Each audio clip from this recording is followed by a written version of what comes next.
These are lives, innocent people who are on the roads. These are officers who are putting their lives in danger. One on foot just a short time ago trying to run up to the side of this white Dodge Caravan to apprehend this individual. Contestant, you were talking with a reporter. Look at the intersection right here. I mean, he's going through these intersections without even really looking. We've seen several close calls, one at the toll booth, once when he was trying to squeeze through two vehicles that were somewhat blocking his path. The reporter who was on the scene you were talking to a second ago, contestant, he said he was a robbery suspect. What was the deal? Will Sterrett, who's with KTRH Radio right now. Will, explain why police were pulling him over in the first place.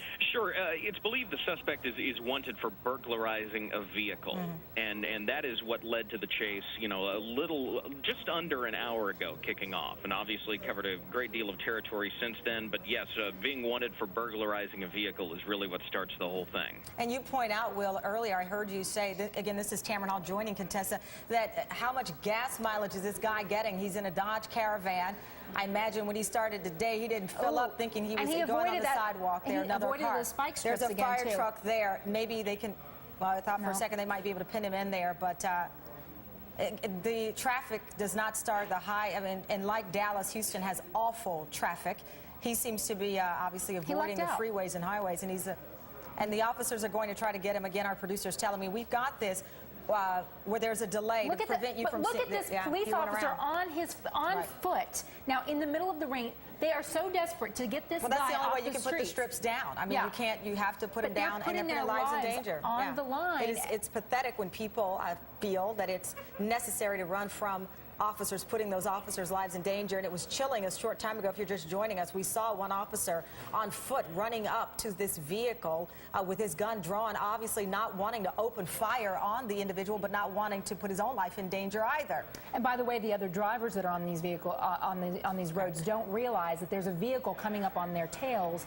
They don't realize that their lives are at risk at the very moment because somebody is acting so erratically, running from police, making crazy maneuvers in the middle of intersections and through toll booths, and just not pulling over. Now it looks like we're in an industrial area of Houston. Will, this has been a high-speed chase that has taken us outside the city limits. How far did it go?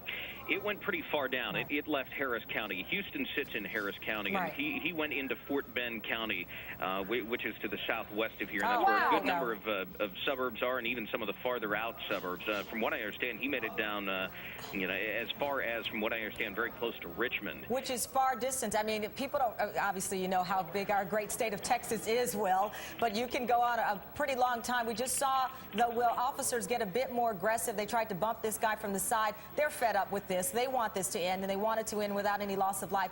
Will, hang on for a second. I want to bring in my colleague for our 2-hour show, David Schuster, who, of course, is in Washington, D.C. live. David, obviously, this is not how we plan to start off our Monday. We got a lot of political coverage, but yet again, we're taking over from Contessa with one of her high-speed chases that we're following. We wanted a good Texas story for you, Tamron, to celebrate your return from your home state here on this Monday. Oh, look at that. Another strip. They're trying these strips, and he just manages to maneuver around them each time because they're trying to guess. They're trying to guess where he's going to go. Yeah, and they don't want to get in the line of fire. But David, you know, it's interesting. I was in Texas this weekend. It's 105 degrees. A little too hot for all of this nonsense. So hopefully he'll get caught. Look at this. But police officers, spike strip and gun.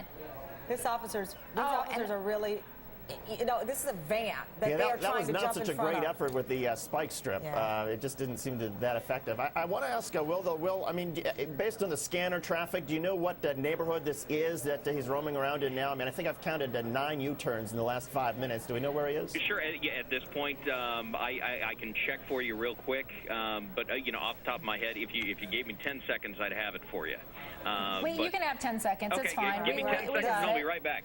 Well, you know, and again, to update our audience, what you're looking at here is some breaking news that started about an hour ago, 1 o'clock local time in Houston, Texas, where police have started to chase a man suspected of vehicle burglary or burglary suspect, and he's led them on this chase for more than an hour, 45 minutes plus, in this white Dodge. I say he, we don't know that it is a he. I shouldn't say that. That could come off wrong. But the driver usually is a he. Usually. But we'll be wrong this time. We'll be wrong this time. But they pursued this guy, throwing out out strips, trying to blow out his tires. One officer running up to the vehicle with a gun drawn. That did not keep this person from continuing to run and flee. Contestants noted he's gone U-turn after U-turn. We're not even sure how far he's gotten. He's made so many U-turns through this community. And David Schuster is with us live in Washington, D.C. following this.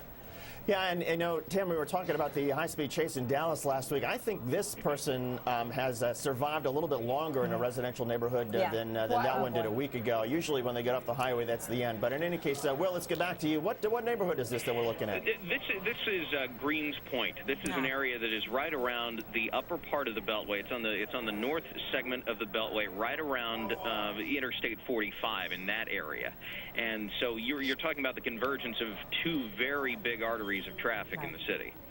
And right now it looks like some of his luck in terms of traffic has continued, but again, he's driving right by these squad cars that have parked strategically, and yet he approaches these intersections, sort of goes around the block or flips a U and still manages to avoid these squad cars. And see, there he goes again, now into a parking lot. This is a move that we've seen before. We saw him just 5 or 10 minutes ago going around and around an office building. Oh, look at that. Well, the thing is, and where these officers are showing strong presence, many times the hope is he's blocked in, but he got through there, is that the person will have a brief moment of rational thinking and realize that this cannot go on, albeit even if their car runs out of gas or they are eventually blocked in. Do you ever notice, though, how rarely it is that we see these chases end with a rational moment of just pulling over or coming out with your hands up? No. It so rarely happens that way. And we saw the worst case of it, well, not the absolute worst case, but a pretty bad ending to one this time last week where the driver was hit by a man who was just going through the intersection unaware of what was going on. And that driver, David, that we followed ended up in critical condition here.